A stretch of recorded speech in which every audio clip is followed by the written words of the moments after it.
Ок. И где? Может, вот сюда? Да. Ну вот, по идее, наверное, что-то уже есть. Может, сюда нажать? Попробуйте. Угу. Вот. Добрый день, уважаемые коллеги. Мы сегодня начинаем очередное заседание РМО по биологии. РМО будет посвящено ОГЭ для 9 класса по биологии и ЕГЭ для 11 класса. Ну и я сегодня, интересно слушать, у нас нет, передаю слово председателю с этого года, да, Варвара Петровна?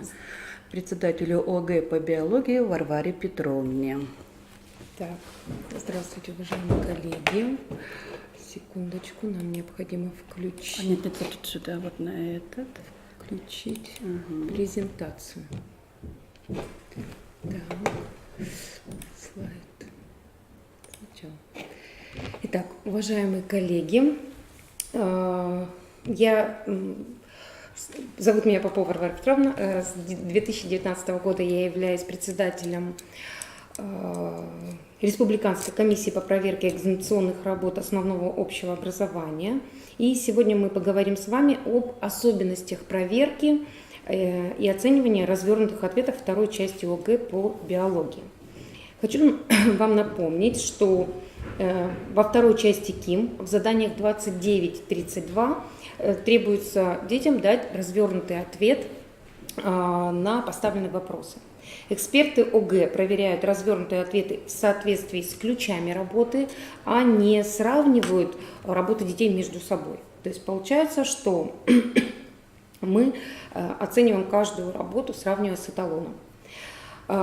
Хочется отметить, что во второй части дети могут набрать максимум 11 баллов. Но из этих 11 баллов 4 балла являются базовыми баллами.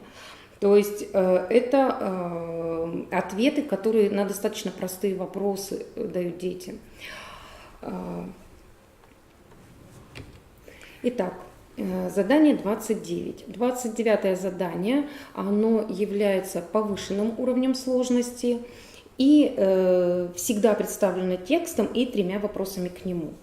Проверяются умения работать с текстом, понимать, сравнивать и обобщать.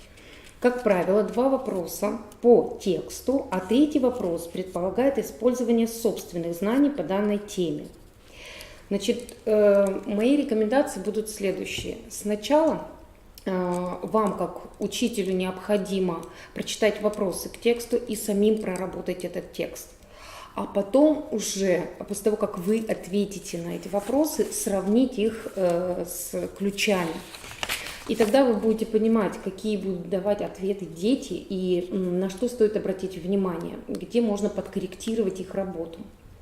Значит,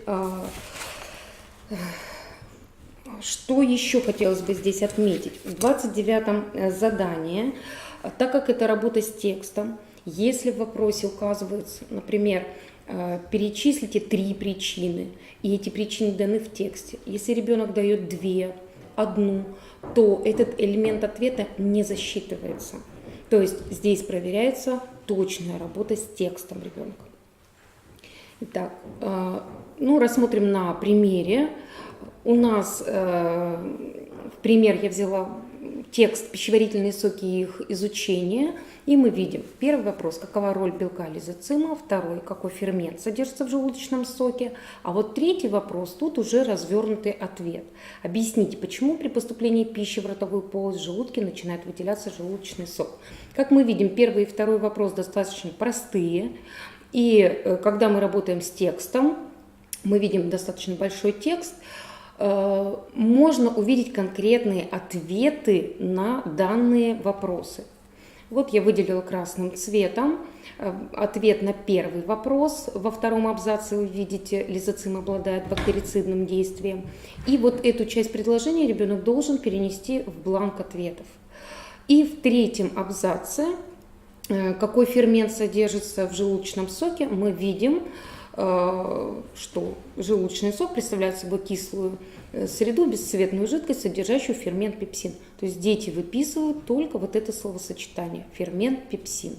То есть если ребенок умеет работать с текстом, правильно задает вопрос, 2 балла за это задание он уже получает. С третьим вопросом дела обстоят сложнее.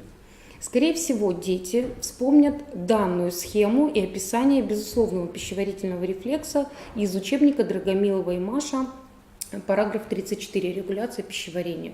И вот я даже отсканировала рисунок, и часть текста черным, ярко-черным цветом выделена, то, что может вспомнить ребенок.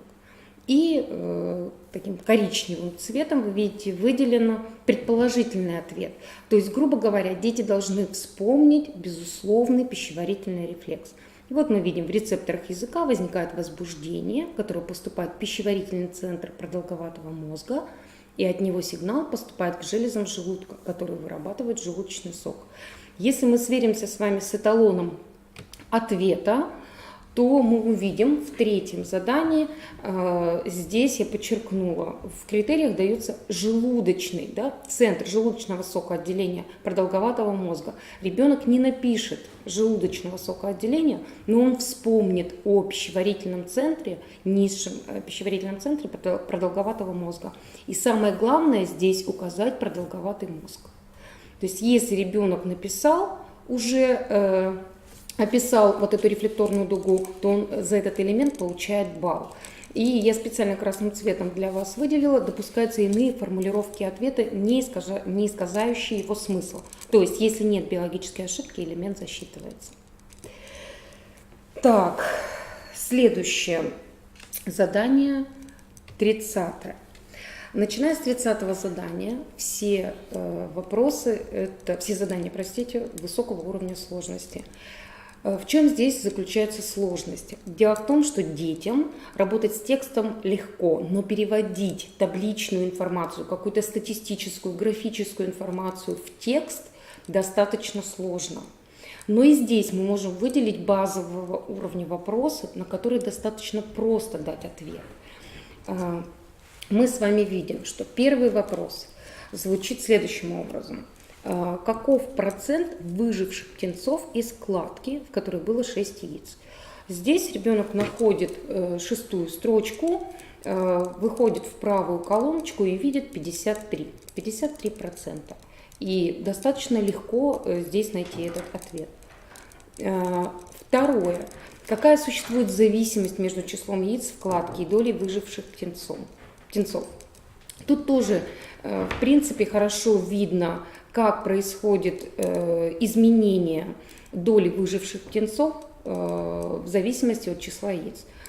Здесь можно выделить 2 зависимости, они не будут противоречить друг другу, и какую бы ребенок ни написал, биологической ошибки не будет. То есть ребенок может написать, чем меньше в гнезде яиц, тем больше доля выживших, или наоборот. А вот третий вопрос, он уже требует дополнительной информации, которая не указана в таблице. Да? Каковы 3 причины столь большой доли погибших птенцов по Чарльзу Дарвину? Дети начинают работать только с таблицей и дают пространственные ответы. Они забывают, что тут надо вспомнить движущие силы, движущие факторы эволюции по Чарльзу Дарвину. И вот мы видим, в третьем всего лишь необходимо указать наследственную изменчивость, борьбу за существование и естественный отбор. Но, как правило, дети описывают все виды борьбы за существование, могут вспомнить разновидности естественного отбора, но таким образом они из этого элемента ответа указывают только 2 элемента, а не 3. И поэтому, если ребенок указывает либо борьбу за существование, естественный отбор, или только наследственную изменчивость и борьбу за существование, он балл за этот элемент не получает. Поэтому тут, конечно, необходимо внимательно работать с детьми. Следующее задание, 31 задание. Значит, в 31-м задании, если в первые годы эти задания были достаточно простыми и не вызывали никакой сложности, то с каждым годом задание 31 усложняется, и детям достаточно сложно на него отвечать. Дело в том, что здесь несколько типов задач уже становится, то есть их больше, а не один тип задач, как было в первые годы. Но пока рассмотрим традиционно. Перед нами традиционная задача. Даны таблицы, две таблицы, таблица энергетической и пищевой ценности и энергозатраты. И вот здесь необходимо внимательно читать ребенку задания. Гарик активно занимается настольным теннисом. Он решил перекусить в ресторане быстрого питания и, используя данные таблицы, предложите оптимальной по калорийности с максимальным содержанием углеводов. Дети это пропускают из перечня блюд и напитков для того, чтобы компенсировать энергозатраты. Я специально подчеркнула словосочетание «компенсировать энергозатраты». Дело в том, что если ребенок не указывает энергозатраты, но каким-то образом дальше что-то вычисляет, подбирает какие-то блюда и напитки, и каким-то чудом он попадает в ключ, он все равно получает 0 баллов за это задание. Потому что для того, чтобы компенсировать энергозатраты, необходимо сначала узнать, а сколько было затрачено энергии. Поэтому мы внимательно пользуемся таблицей номер 2, и время 130 минут, да, мы находим, сколько килокалорий в минуту тратится при игре в настольный теннис, и вычисляем энергозатраты. Далее, что должны обязательно указать? В ответе указывается энергозатраты спортсмена во время тренировки. Заказанные блюда, то есть блюда должны быть перечислены. Блюда не должны повторяться. К сожалению, дети пропускают это словосочетание. И часто встречаются, например, меню, в котором 2 напитка. Или, например, картошка фри и картофель по-деревенски. А это повторяющиеся блюда. И получается, вроде бы и по калориям ребенок попал, и количество, допустим, там углеводов или жиров максимальное, но так как идет повторение блюд, то мы не засчитываем этот элемент. Так, ну и посмотрите, даже четко сказано, калорийность завтрака, которая не должна превышать энергозатраты. То есть, если ребенок подбирает меню и энергозатраты превалирует потраченную энергию, то ребенок получает 0 баллов. На следующем слайде я хочу порекомендовать, какое хотелось бы видеть оформление детьми этих задач. Хотелось бы, чтобы обязательно дети выписывали словосочетание энергозатраты тренировки, показывали, откуда у них появилась эта цифра. Да? Обязательно рекомендация такая указывать единицы измерения, что это все в килокалориях. Далее, чтобы облегчить и детям, и проверяющим проверку блюд, меню, и детям, чтобы не запутаться в вариантах, я советую заполнять таблицу, где вы указываете заказанные блюда, где отдельной колоночкой у вас идут килокалории каждого блюда и в данной задаче углеводы, ну, либо, может быть, белки и жиры в граммах. И обязательно в этой таблице подводить итог. Вы убиваете сразу тут 2, а то и 3 зайцев, заполняя эту таблицу. Во-первых, все логично, стройно, понятно, и ребенок сразу может несколько раз пересчитать и увидеть, где же он ошибся. Нам, как проверяющим, гораздо легче проверить и быстрее эту таблицу.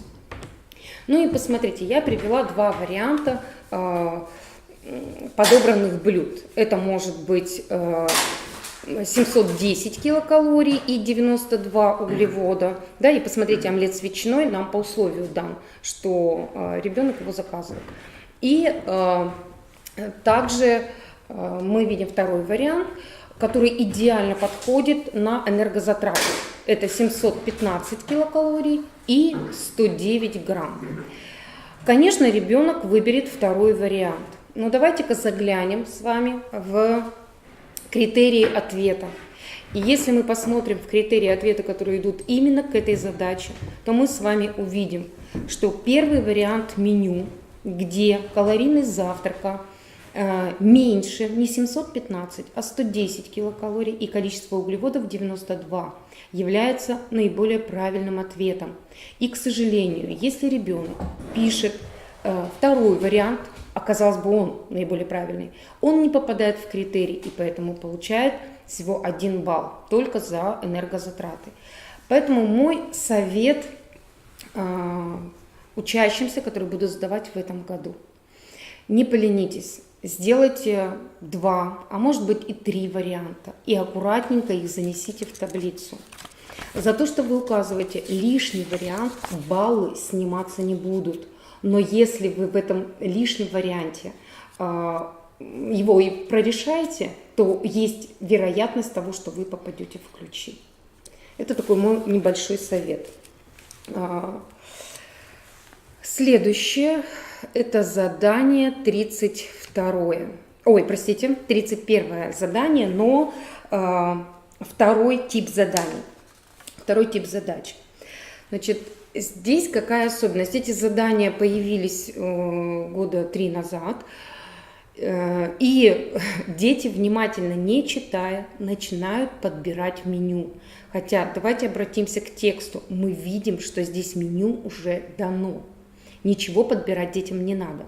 Мы видим, что нам дан возраст ребенка, нам дано то, что он уже позавтракал, и перечислены блюда его завтрака.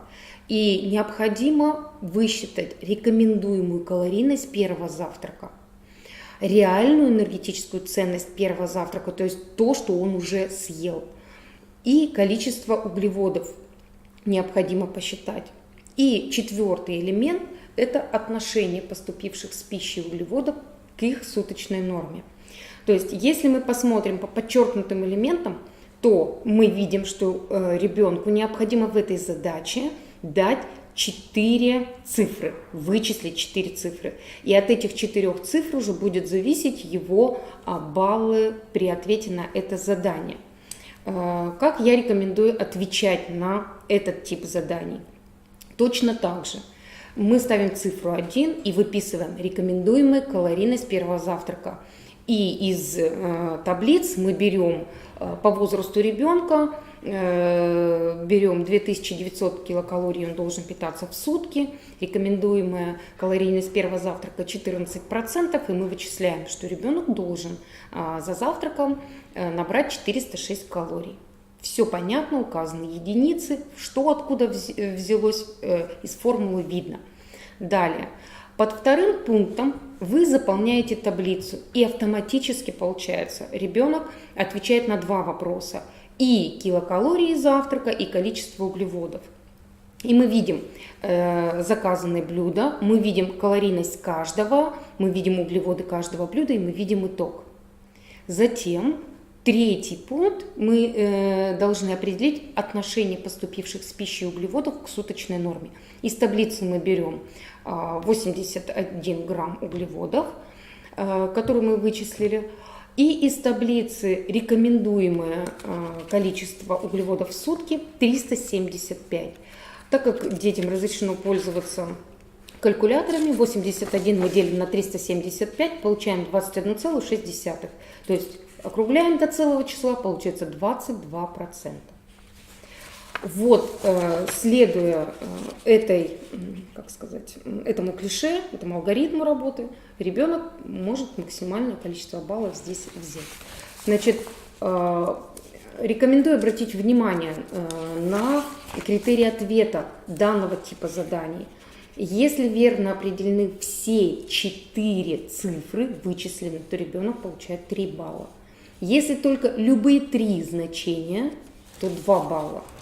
Если ребенок 2 значения определяет, то у него всего лишь 1 балл идет за это задание. И посмотрите, даже если он определил правильно одно значение, 0 баллов. То есть надо внимательно читать задания и разграничивать, вот эти вот задания и писать прям поэтапно ответы на них. Последнее, 32-е задание, я бы так сказала, это высочайший уровень сложности, а не высокий. Дело в том, что даже мы, как учителя биологии, иногда теряемся, когда получаем критерии ответа. Но давайте-ка попробуем на примере этого конкретного задания разобрать, а что от нас требуется. Как правило, дети, читая задание, видят слово «алкоголь», видят слово «изменение». И дают пространственные ответы, начинают писать о вреде алкоголя вообще. А нам необходимо увидеть, видите, я подчеркнула даже для вас, да, какие изменения в процессах пищеварения и конкретный отдел желудочно-кишечного тракта дан, тонкий кишечник. Укажите не менее 2 изменений. Давайте рассуждать логично. Мы с вами знаем функции тонкого кишечника. Это первая функция расщепление полимеров до мономеров, да, в результате того, что сюда поступают ферменты из поджелудочной железы. И, собственно говоря, в тонком же кишечнике происходит всасывание этих мономеров в кровь и лимфу. И исходя из понимания этих функций, мы должны знать, значит, алкоголь будет нарушать эти функции. Давайте посмотрим критерии ответа. Все, в принципе, логично. Алкоголь подавляет выделение пищеварительных ферментов, что препятствует расщеплению питательных веществ в тонком кишечнике. То есть я подчеркнула наиболее важное, логичное, объяснение первой части. Да? Так, и второе, посмотрите. Повреждая клетки внутренней стенки кишечника, алкоголь угнетает процесс всасывания питательных веществ. То есть если ребенок пишет о том, что алкоголь подавляет выделение пищеварительных ферментов и препятствует тем самым расщеплению питательных веществ, и алкоголь занижает интенсивность процесса всасывания питательных веществ или угнетает всасывание питательных веществ, мы уже это зачисляем, и ребенок получает 2 балла. Хотя в целом, конечно, 32-е задание, оно достаточно сложное. Очень редко, когда, можно сказать, повезет, не повезет, когда ребенок может дать достаточно полный ответ и заработать балл. Поэтому я надеюсь, что мои пояснения к этим заданиям помогут в этом году максимально точно дать детям ответы на поставленные вопросы и помогут вам, коллеги, подготовить детей, еще есть время, и детям для успешной сдачи. Когда у вас? 11 июня. Да, 11 июня сдают ОГЭ дети. А проверяют ОВ? Проверяют 12, 13, 14. Тоже 3 дня, да? Да, получается. 3 дня. Угу. Вот. Ну, хотелось бы сказать, что в принципе 32-е задание, оно достаточно сложное, поэтому надо подготовить детей таким образом, чтобы они максимальное количество баллов набрали в первой части, ну и в 29-м и 30-м задании тут больше шансов взять баллы. Спасибо за внимание. Продолжаем. Вот так вашу закрываем, да? И переходим к следующей. Спасибо большое. Я продолжаю, уважаемые коллеги. Здесь Варвара Петровна очень так хорошо объяснила требования. Ну и кто участвует в проверке ЕГЭ по биологии в 11 классе, вы прекрасно все знаете, что требования проверки ужесточились, и с каждым годом эта жесткость проявляется все больше и больше. И сегодня я еще разговаривала со школьниками 10 класса, потому что работаю в лицее при пединституте бывшем. Конечно, очень сложно детям. Представьте, с какой уровень знаний они должны знать. Да. Правда ведь? Это начиная с биологии растений и заканчивая там экологией, теорией эволюции. Это нереально. Даже мы, проработав столько лет, вы в школе, я в вузе, не всегда ведь все темы можно прекрасно знать. На что бы я хотела обратить внимание. Даже сегодня, перед тем, что я знала, что сегодня будет заседание РМО, я там давала небольшие задания. И опять же, сколько бы мы ни говорили, наши школьники очень невнимательно читают. Правда? Проблема и ОГЭ. Это проблема и ОГЭ, и ЕГЭ, это проблема студента. Ну, правильно, мы учим школьников, это Да. то, что имеем, то и учим. Ну, хотелось бы, конечно, дать несколько советов вам, уважаемые коллеги. Не думайте, что я там учу, я просто... Во-первых, научить ребят определять количество критериев в вопросе. Потому что не всегда в формулировке обязательные элементы ответа могут быть очевидны. Да. Объясните, что ответы на биологию не могут быть бытовыми. Очень часто и лицеисты, и школьники дают бытовой ответ. Это биология. Я всегда говорю, биология – это, наверное, самая точная наука. Точнее, чем математика. Вот, например, задание 23 содержит от 3 до 4 критериев. Если ответ включает в себя все названные элементы, полагается 3 балла. Если же просят приведите ответы 4 и более, но если привели 4 и более, значит пишется 2 балла. То есть не всегда в эталоне правильный ответ, правда ведь? Задание 26, 26, оно в основном посвящено теме эволюции, экологии и подразумевает от 3 до 6 элементов. И чтобы получить 3 балла, нужно осветить не менее 4 критериев, иногда не менее 5. Тут нужно очень четко прочитывать задания. И еще хотелось бы, мама, обратить особое внимание на вопросы 19, 20, 21 первой части. Даже самые сильные дети, олимпиадники, делают ошибки в этих заданиях, потому что из невнимательности, из неумения анализировать задачу. Очень сложно идут ответы на вопросы по методам.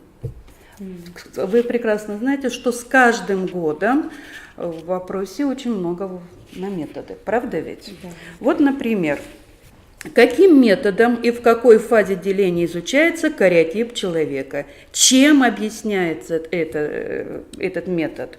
Ну, элемент это цитогенетический. Хорошо изучается кариотип на фазе метафазы, когда суперспирализация хроматина. И самое главное, дети должны объяснить, почему этот метод можно использовать при этом биологическим объектом. Очень сложно идет ответ на вопрос, в чем заключается суть метода микроклонального размножения растений. Тут надо еще прочитать, вникнуть, что такое микроклональное размножение. Ну и, конечно, элемент это применяется для выращивания культур клеток и тканей. Потом, что такое знать, что такое чистота, какие условия необходимы для применения, что именно стерильность, изготовление питательной среды, что клеточки должны обязательно обработаны быть колхицином, чтобы разорвать межклеточные контакты, и каждая клеточка должна жить сама по себе. То есть вопросов очень и очень сложно. И в последнее время вышел справочник, выпущенный специально для подготовки к итоговому испытанию. Есть такая рубрика «Нововведение в оценивании второй части ЕГЭ по биологии». Там очень много дается примеров. Я не стала просто приводить примеры. Это нужно просто садиться со школьниками и каждое задание там рассматривать. Мне хотелось бы еще отметить, что касается. Если в эталоне дается что-то, да, а школьник не указывает, никогда не будет выставлен высший балл. Хотим мы этого или не хотим. То есть должны быть Особенно очень сложно идут задания на рисунок. Ну, рисунки в последние годы стали более или менее читабельные, а в первое время там вообще было непонятно, что указывать. Если рисунок называется неверно, но даются правильные характеристики, ответ не засчитывается. Ну, например, дан хвощ, а школьник пишет, что это папоротник, и перечисляет все характеристики хвоща, ответ не может быть засчитан правильно. Очень сложно идут также задания с текстом. Нельзя указывать только что? Отрицанием. Неправильно. Нужно обязать. Ошибка не считается исправленной, если в качестве исправления в ответе содержится только отрицание. Может, не может, является, не является, имеется, не имеется. За такое исправление балл не присваивается. Неверное суждение должно быть исправлено с указанием верного ответа. Ну, вот, например, железы внутренней секреции имеют протоки, по которым секрет поступает в полость тела. А вот в эталоне железы внутренней секреции не имеют протока, а выделяют секрет непосредственно в кровь. А если вот школьник написал, железы внутренней секреции не имеют протоков, это 0 баллов. Если в ответе участника исправлено 4 и более предложения наряду с 3 правильными, то дополнительное исправление заключается, снимается 1 балл. Тут, мне кажется, школьники уже должны знать, что эти задания обычно носят 3 правильных ответа. 4, никак не может быть в этом задании. Там, по-моему, даже перед текстом дано. Исправьте 3 предложения. Нет, иногда есть, а иногда и может и не писать. Могут и не писать. Там бывает такое, что исправьте... Вот я тут, исправьте ошибки и все. Нет, в некоторых есть, найдите 3 ошибки. Но в основном, тут уже откуда 4 они берут? Так бывает, иногда и 5 берут. Да, бывает. Если 25-е, 26-е пишут, ответ поясните, приведите доказательства, объясните значение, то отсутствие пояснения в ответе снижает баллы. Перечисление признаков без их объяснения доказательством не может считаться полным ответом. Поэтому, конечно, снимаются баллы. Очень в последние годы постоянно было такое задание: приведите ароморфозы пресмыкающихся. Ну и там вот пишут, они перечисляют ароморфозы. Там, какой ароморфоз? Ороговение кожи. Там появление грудной клетки. Ячеистый легкий. Да, перекладины в легких появляются, что удлинение дыхательных путей там за счет появления трахеи. А к чему это приводит? Почему это считается ароморфозом? Я студентов извиняюсь, и школьников, говорю, учите, посмотрите, ответ поясните, дайте объяснение. Без объяснений ничего не будет. И, как вы думаете, все равно целый год готовите. Я думаю, что нужно обращать на такие нюансы с самого первого дня подготовки. Да. Если мы с первого дня не начнем, они потом не научатся. Особенно, посмотрите, 27 задача по цитологии. Очень часто вот именно биохимическая задачка на молекулы ДНК. Если триплеты ДНК пишутся через запятые, это грубейшая ошибка. Ошибкой считается запись антикодонов через тире. Это единая цепь. Если аминокислоты тоже пишутся через запятую, это тоже считается ошибкой. То есть тире между аминокислотами показывает то, что они образуют цепь. Вот это обязательно нужно. Конечно же, еще, вот, например, там вот в условиях задач, что все типы виды РНК образуются на ДНК. И просят написать транспортный РНК. Так нет же. Вначале пишут ДНК, потом информационное, а потом только транспортное. Хотя сколько говорит, что все виды РНК образуются на ДНК. Зачем вам информационная? Где она требуется? Все равно напишут, правда ведь? То есть недопустимо разделение триплетов в сплошной цепи ДНК или информационного РНК запятыми. Да.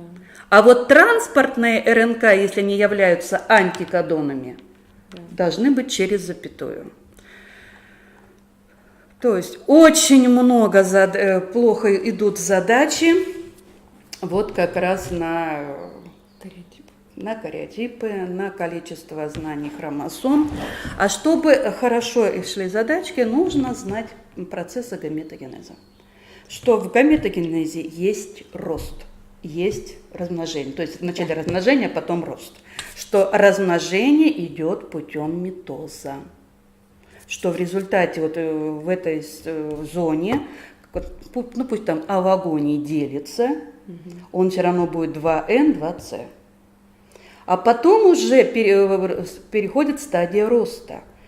Рост, он не подразумевает никаких изменений. Но в рост вступает клеточка 2N, 4C. И самое главное, нужно заложить, наверное, на подкорку школьникам, что и перед митозом, и перед мейозом соматическая клетка имеет 2N, 4C. И еще есть нюансы, помните, что митозом у растений одно образуется, а мейозом совсем другое. И поэтому нужно вспомнить, что мейозом у растений образуются споры, а митозом образуются гаметы. А у животных наоборот. Они вот не только школьники, да и студенты на 5 курсе иногда забывают. Ну и, конечно же, задачи по генетике. Очень сложно задачки по генетике идут на Красин-Говер, на сцепленное наследование. И потом на знание законов, на знание названия законов. Если мы раньше в мою бытность, мы говорили первый закон Менделя, и нам уже не требовали ничего. Это так ведь было, Варвара Петровна, правда? Вначале. Да, вот Царство Небесное Инесса Николаевна нас учила и говорила, первый закон. Теперь же мы должны дать название, что это не первый закон Менделя, а закон единообразия. Там не закон Моргана, должен быть закон какой? Сцепленного наследования. И обязательно, пожалуйста, научите постепенно отвечать на каждый заданный вопрос. Если они будут постепенно отвечать, они не запутаются. Да. Нужно указать и фенотип. Да лучше что-то лишнее указать, чем недоуказать. Укажите фенотип, укажите гаметы, правда ведь? Да. Укажите расщепление. Какой вот, например. И поэтому я думаю, что тогда им будет легче. Потом есть, я вот все-таки являюсь председателем предметного жюри по республиканскому олимпиаде, и среди школьников есть капуши.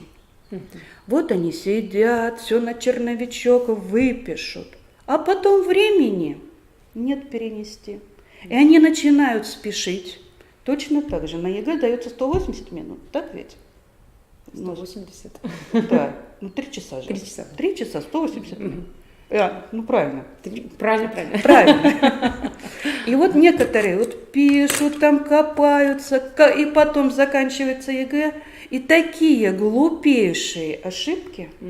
И поэтому, мне кажется, нужно говорить с такими школьниками. Сделал одно задание, перенеси его в чистовик. Сделал второе задание, перенеси. Не получается у тебя одно задание, не засиживайся на нем. Переходи к другому. Правда ведь? Да. Потому что вот очень обидно и досадно, когда вот из таких глупых ошибок и школьников так жалко. Мне их так жалко, вот если честно.